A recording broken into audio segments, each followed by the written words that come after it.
bienvenue sur Nuage Magique. Alors là, je suis de retour à la maison, 63% de niveau de charge.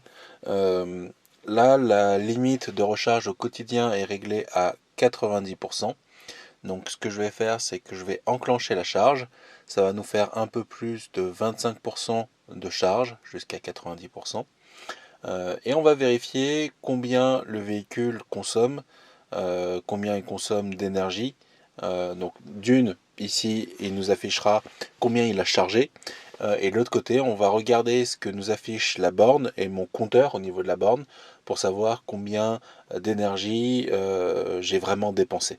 On va comparer les deux et on va essayer de revenir à la perte. Et là, on voit les informations, sachant que j'ai réinitialisé l'odomètre. Donc j'ai parcouru un peu moins de 90 km. J'ai consommé 17 kWh et la consommation moyenne était de 185 Wh par kilomètre. D'ailleurs, si jamais on multiplie les deux, on voit que les 17 kWh, c'est un arrondi. Donc voilà, on va regarder tout ça, je vais mettre en charge, on va revenir à 90%, sachant que ça, je l'avais mis à 0 au moment où j'étais à 90%. On va regarder ça tout à l'heure. Alors j'ai reçu une notification, la charge doit être terminée. Je vais voir ce que ça va donner au niveau de l'énergie emmagasinée dans le véhicule.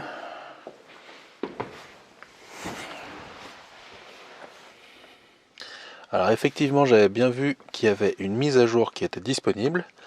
Alors le véhicule, qu'est-ce qu'il me dit? Il est arrivé à 90%. Il me dit qu'il a chargé 20 kWh. Donc je vais sortir l'application domotique de suivi de conso. Donc du coup, je vois que en fin de session, j'avais consommé 21 kWh. Là, on a l'index. Si on se met sur le tableau, on a 21 kWh. Ici, on va mettre ce qui est affiché par la voiture, à savoir 20. Donc à chaque fois, la voiture fait un arrondi. C'est dur de savoir qu'est-ce qu'il y a derrière. Je pense qu'il pourrait, au lieu de simplement mettre 20 kWh, peut-être qu'il pourrait mettre une décimale de plus. Ce serait un peu plus précis. Là, a priori, on aurait une perte de 1,5 kWh. 1,5 kWh sur à peu près un peu plus de 25% de charge. Donc si on multiplie par 4, ça voudrait dire que si on rapporte ça à 100% de charge, ça voudrait dire du 6 kWh de perte. Dans la manip qu'on a fait un peu plus tôt dans la semaine, on était tombé sur du 7 kWh de perte. 6, 7, quand on voit ces approximations à 1 kWh près. En gros, moi, ce que j'en déduis, c'est que qu'on fasse une charge de 0 à 100% ou une charge de, par exemple, 50 à 75%, les pertes sont les mêmes. Proportionnellement, ce sera la même perte. Voilà, donc du coup, il n'y a pas de se prendre la tête, on recharge comme on en a besoin en fonction des trajets qu'on a à faire, et voilà, pas d'autres questions à se poser.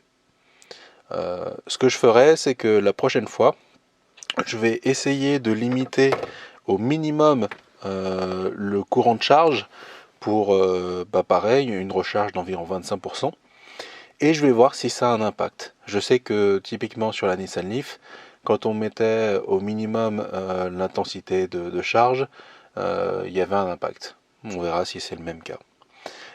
Et le dernier test que j'aimerais faire, c'est faire la même chose, mais avec le câble de recharge sur prise ménagère.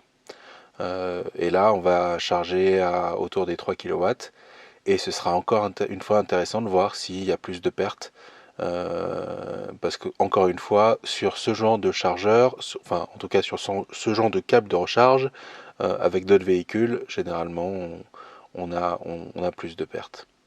Voilà, donc intéressant. Je rappelle, le bilan, là, c'est que vous chargiez de 0 à 100% ou de 50 à 75%, a priori, la perte, proportionnellement, sera la même. À la prochaine!